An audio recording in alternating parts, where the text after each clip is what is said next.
welcome back to another video. In today's video, we are going to be reading Chapter 4 of Harry Potter and the Sorcerer's Stone. So, Chapter 4, The Keeper of the Keys. Boom, they knocked again. Dudley jerked awake. "Where's the cannon?" he said stupidly. There was a crash behind them, and Uncle Ron came skidding down the room. He was holding a rifle in his hands. Now they knew what had been in the long, thin package he had brought with them. "Who's there?" he shouted. "I warn you, I'm armed."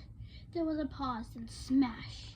The door hit with such force that it swung clean off its hinges. With a deafening crash, landed flat on the floor. A giant of a man who was standing in the doorway. His face was almost completely hidden by a long, shaggy mane of hair and a wild, tangled beard. But you can make out his eyes, glinting like black beetles under all the hair. The giant squeezed his way into the hut, stooping so that his head just brushed the ceiling. He bent down, picked up the door, and fitted it easily back into its frame. The noise of the storm outside dropped a little. He turned to look at them all. "Couldn't make us a cup of tea, could ya? It's not been an easy journey." He strode over to the sofa where Dudley sat frozen with fear. "Budge up, you great lump," said the stranger. Dudley squealed and ran to hide behind his mother, who was crouching terrified behind Uncle Ron. "And here's Harry," said the giant. Harry looked up into the fierce, wild, shadowy face and saw that the beetles were crinkled in a smile. "Last time I saw you, you were only a baby," said the giant. "You look a lot like your dad, but you've got your mom's eyes." Uncle Ron made a funny, rasping noise. "I demand you leave at once, sir," he said. "You are breaking and entering." "Oh, shut up, Dursley, you great prune," said the giant. He reached over the back of the sofa, jerked the gun out of Uncle Ron's hands, bent it into a knot easily as if it had been made of rubber, and then threw it into a corner of the room. Uncle Ron made another funny noise, like a mouse being trodden on. "Anyway, Harry," said the giant, turning his back on the Dursleys, "a very happy birthday to ya. I got you something for you here. Might have sat on it at some point, but it'll taste all right." From inside the pocket of his black overcoat, he pulled a slightly squashed box. Harry opened it with trembling fingers. Inside was a large, sticky chocolate cake written "Happy Birthday, Harry," written on there with green icing. Harry looked at the giant. He meant to say thank you, but the words got lost on the way to his mouth, and what he said instead was, "Who are you?" The giant chuckled. "True, I haven't introduced myself. Rubius Hagrid, keeper of the keys and grounds at Hogwarts." He held an enormous hand and shook Harry's whole arm. "What about that tea, then, he said, rubbing his hands together. I'd not say no to something stronger if you got it, mind." His eyes fell on the empty grate with the shriveled chips of bag in it. And he snorted. He bent down over the fireplace. They couldn't see what he was doing, but then he drew back a second later. There was a roaring fire in there. It filled the whole damp hut with flickering light. And Harry felt the warmth wash over him as though he'd sunk into a hot bath. The giant sat back down on the sofa, which sagged under his weight, and began taking all sorts of things out of the pockets of his coat. A copper kettle, a squashy bag of sausage, a poker, a teapot, and several chipped mugs, and a bottle of some amber liquid that he took a swig of. From before starting to make tea. Soon the hut was full of the sound and smell of the sizzling sausage. Nobody said a thing. Well, the giant was working, but as he slid the first 6 fat, juicily, slightly burnt sausages from the poker, Dudley fidgeted a little. Uncle Ron said sharply, "Don't touch anything he gives you, Dudley." The giant chuckled darkly. "You're a great pudding of a son. Don't need fattening anymore, Dursleys. Don't worry." He passed the sausages to Harry, who was hungry. He was so hungry he had never tasted anything so wonderful, but he still couldn't take his eyes off the giant. Finally, as nobody seemed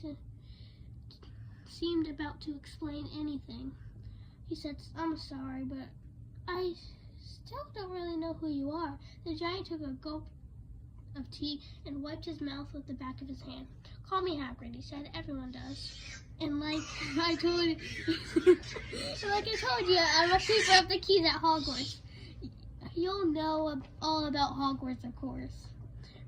No, said Harry. Hagrid looked shocked. "Sorry?" said Harry quickly. "Sorry," barked Hagrid, turning to stare at the Dursleys, who shrank in the window.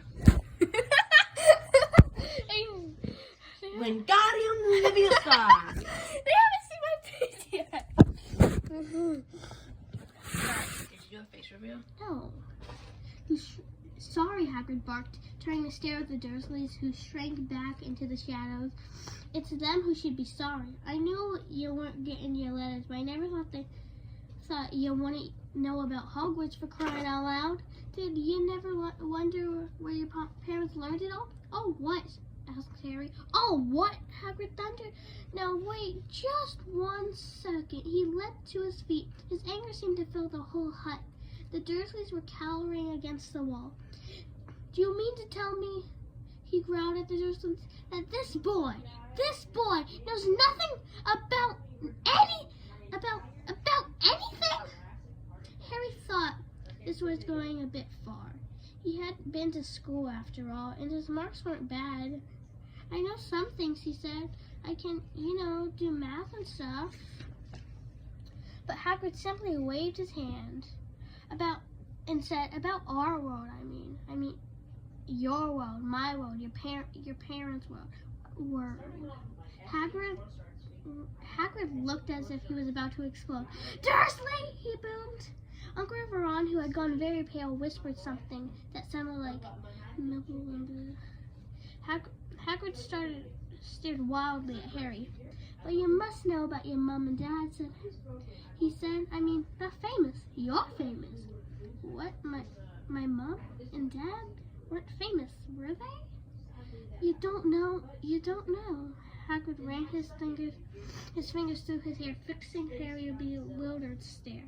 "You don't know what you are?" he said finally. Uncle Veron suddenly found his voice. "Stop," he commanded. "Stop right there, sir. I forbid you to tell the boy anything." A braver man than Veron Dursley would have quailed under the furious look of Hagrid. Hagrid now gave him.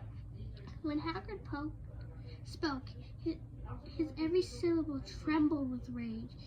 "You never told him? Never told him what was in the letter Dumbledore left for him? I was there. I saw Dumbledore leave it. Dursley. And you've been keeping it from him all these years?" "Kept what from me?" asked Harry equally. "Stop, I forbid you," yelled Uncle Veron in panic. Aunt Petunia gave a gasp before her. "I could boil your head, both of you," said Hagrid. "Harry, you're a wizard." There was a silence inside the hut. Only the sea and the whistling wind could be heard. "I'm a what?" gasped Harry. "A wizard, of course," said Hagrid, sitting back down on the sofa, which groaned and sank even lower, and a thumping good one. And I say, once you've been trained up a bit, with a mom and dad like yours, what else would you be? And I reckon it's about time you read your letter." Harry stretched out his hand at last to take the yellowish envelope addressed to an emerald green to Mr. H. Potter. The floor huddling on the rock of the sea. He pulled out the letter and read, "Hogwarts School of Witchcraft and Wizardry. Headmaster Albus Dumbledore. Order of Merlin, First Class, Grand Source, Chit Warlock, Supreme, Mugwump, International Confed of Wizards. Dear Mr. Potter, we are pleased to inform you that you have been accepted at Hogwarts School of Witchcraft and Wizardry. Please find enclosed list of all necessary books and equipment. Term begins on September 1st. We await your owl by no later than July 31st. Yours sincerely, Minerva McGonagall, Deputy Headmaster.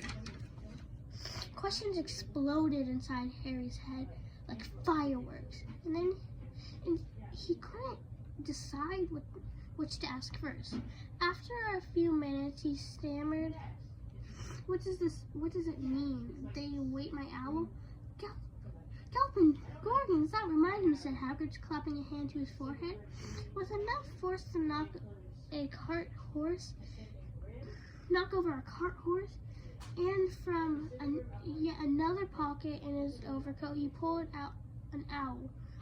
A real live, rather ruffled-looking owl. A long quill and a roll of parchment. With his tongue between his teeth, he scribbled a note that Harry could read upside down. "Dear Professor Dumbledore, given Harry's letter, taking him to buy things tomorrow. Weather's horrible. Hope you're well, Hagrid."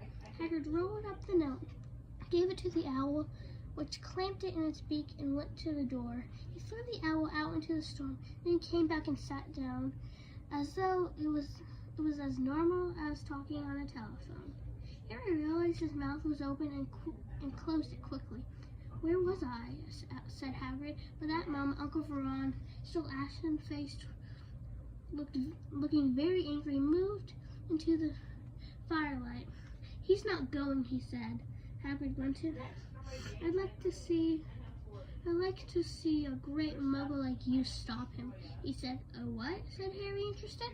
"A muggle," said Hagrid. "It's what we call non-magic folk like them. And it's your bad luck you grew up in a family of the biggest muggles I ever laid eyes on. We swore when we took him in we'd put a stop to that rubbish," said Uncle Vernon. "We swore we'd stamp him out of him. Wizard indeed." "You knew?" said Harry. "You knew I'm a wizard?" "Knew?" shrieked Aunt Petunia. "Knew? Of course we knew.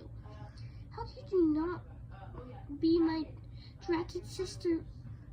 How could you not be my dreaded sister, being what she was?" "Oh, she got a letter just like that and disappeared off into that school, and came home every vacation with her pockets full of frog spawn, turning teacups into rats. I was the only one who saw her for what she was, a freak. But for my mother and father, oh no, it was Lily this and Lily that. They were proud of having a witch in the family." She stopped to draw a deep breath and went ranting on.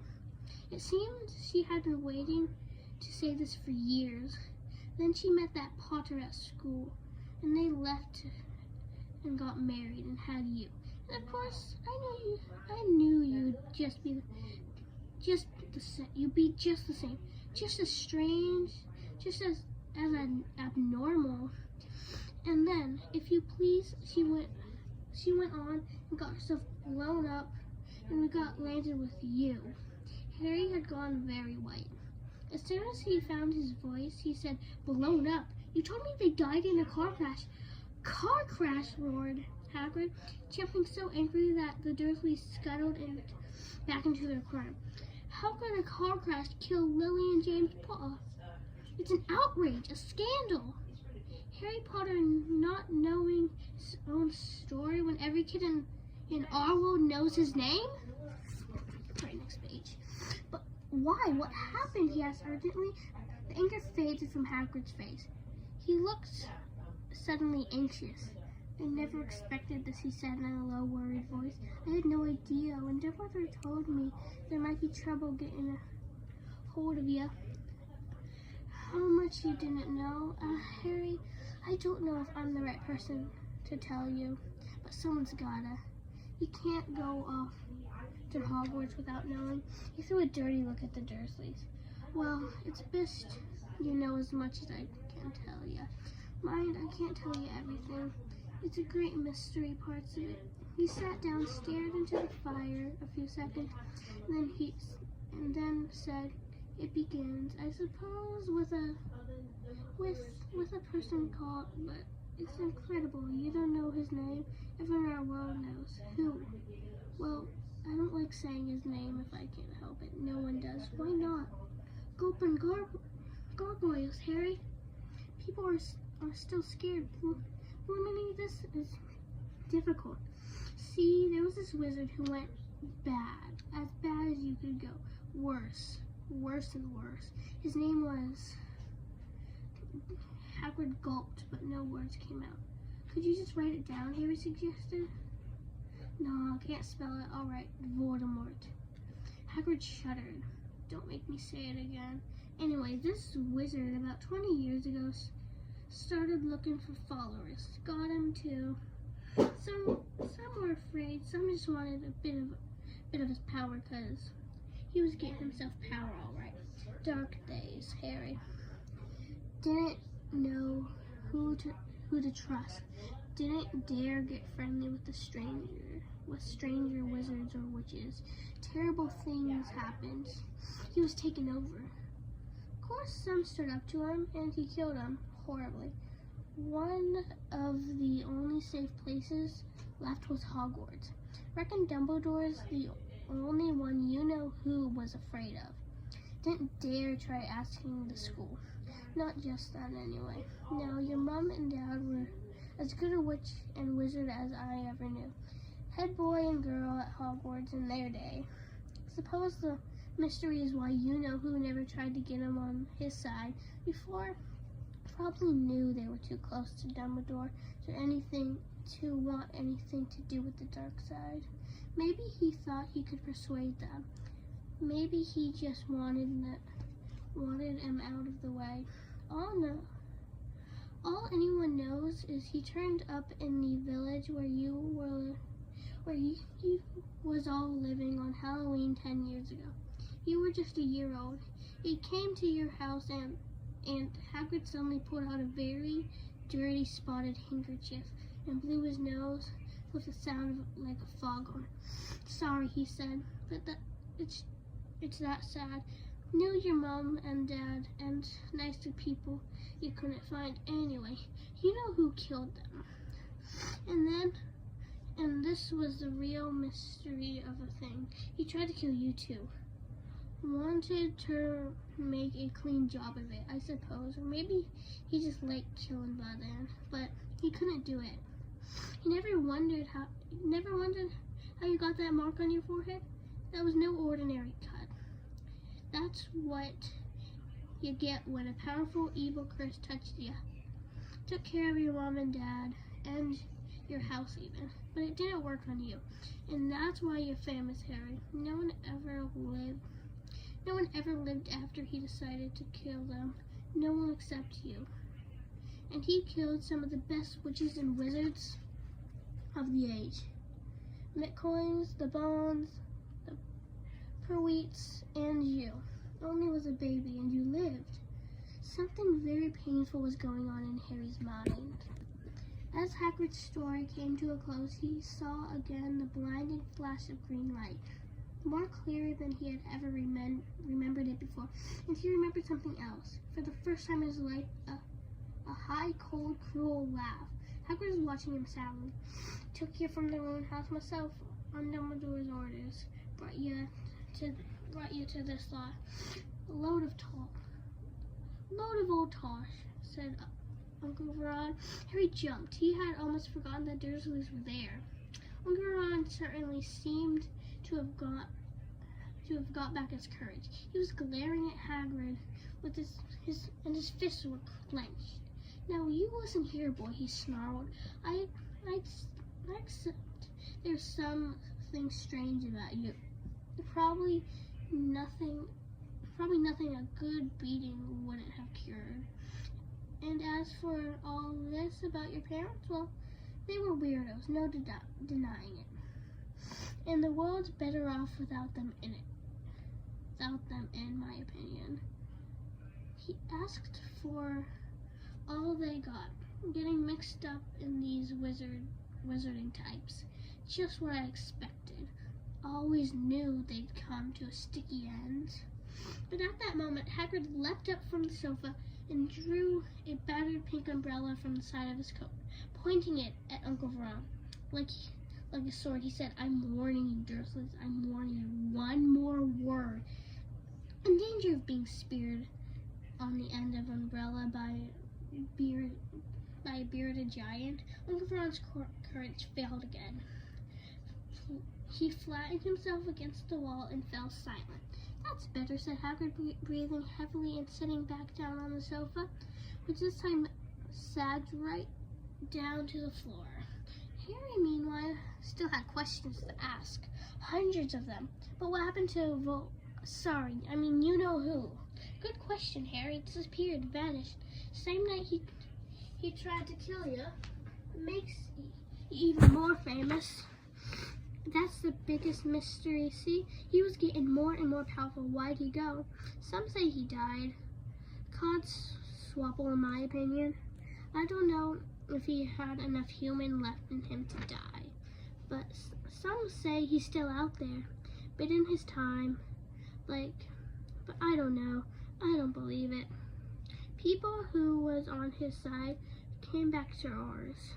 Some of them came out a kind of trance. Don't reckon they could have done it if he was coming back. Most of us reckon he's still out there somewhere, but lost his powers, too weak to carry on. 'Cause something about you finished him, Harry. There was something going on that night he hadn't counted on. I don't know what it was. No one does. Beer to the car, to the... But something about you stumped him, all right. Hagrid looked at Harry with warmth and respect blazing in his eyes.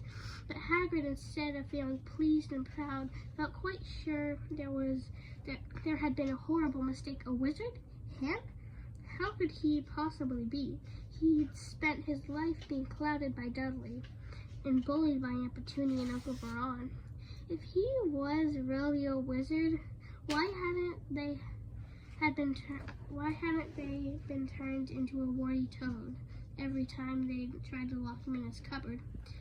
If they'd once defeated the greatest sorcerer in the world, how come Dudley had always been able to kick him around like a football?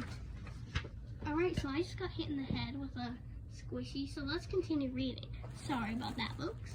So, page 58.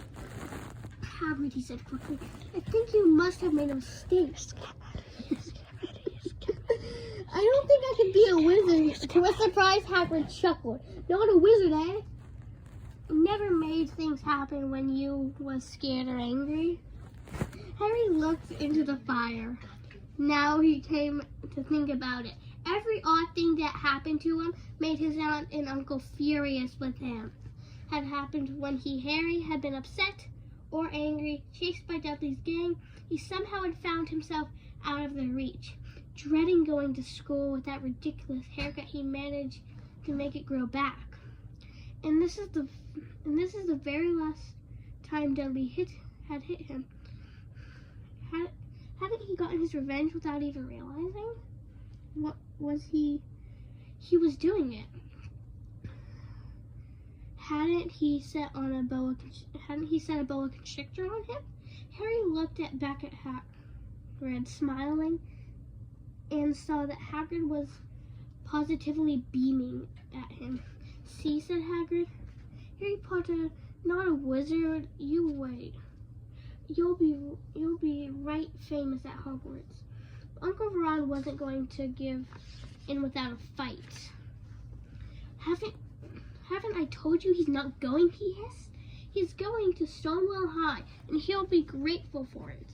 I've read those letters, and he needs all sorts of rubbish, spell books and wands, and if he wants to go, a great muggle like you won't stop him," growled Hagrid. "Stop Lily and James Potter's son going to Hogwarts? You're mad. His name's been down ever since he's been born. He's after the finest school of witchcraft and wizardry in the world. 7 years there, and he won't know himself. He'll be with youngsters of his own sort, for a change, he'll be under the greatest headmaster Hogwarts have ever had, Albus Dumbledore. I'm not paying for some crackpot old fool to teach him magic tricks, yelled Uncle Ron. But he'd finally gone too far. Hagrid seized his umbrella and whirled it over his head. Never, he thundered, insult Albus Dumbledore in front of me.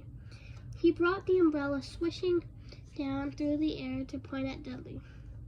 There was a flash of violet light, a sound like firecrackers, a sharp squeal, and the second time Dudley was dancing in pain on a spot with his hands clasped over his fat bottom, howling in pain. When he turned his back on them, Harry saw a curly pig's tail poking out through a hole in his trousers. Uncle Ron roared, pulling Aunt Petunia and Dudley to the other room. He cast one last terrified look at Hagrid and slammed the door behind him. Hagrid looked down at his umbrella and stroked his beard. Shouldn't lost me temper, he said ruefully, but it didn't work anyway. Meant to turn him into a pig, but I suppose he was so much like a pig anyway, there wasn't much left to do. He cast a sideways look at Harry under his bushy eyebrows. Be grateful if you didn't mention that to anyone at Hogwarts, he said. I'm not supposed to do magic, strictly speaking. I was allowed to do a little bit to follow your great letters to do. Yes, you and stuff. One of the reasons I was so keen to take on the job. Why aren't you supposed to do magic? Asked Harry. Oh, well, I was at Hogwarts myself, but I got expelled. To tell you the truth, in the third year they snapped my wand in half and everything, but Dumbledore let me stay on as gamekeeper. Great man, Dumbledore. Why were you expelled? It's getting late and we've got a lot to do tomorrow, said Hagrid loudly.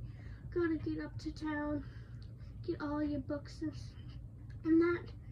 He took off his thick black coat and threw it to Harry. You can keep under that, said. Don't mind if it wrinkles a bit. I think I've still got a couple stoneworks in one of the pockets. So that was chapter 4 of Harry Potter and the Sorcerer's Stone. I'm very, very sorry about the interruptions. You know, I have an older brother, so he's definitely going to do that in more videos, so I'm very sorry about this one. I know we were trying to read, but I'll see y'all in the next video, and please don't mind my brother.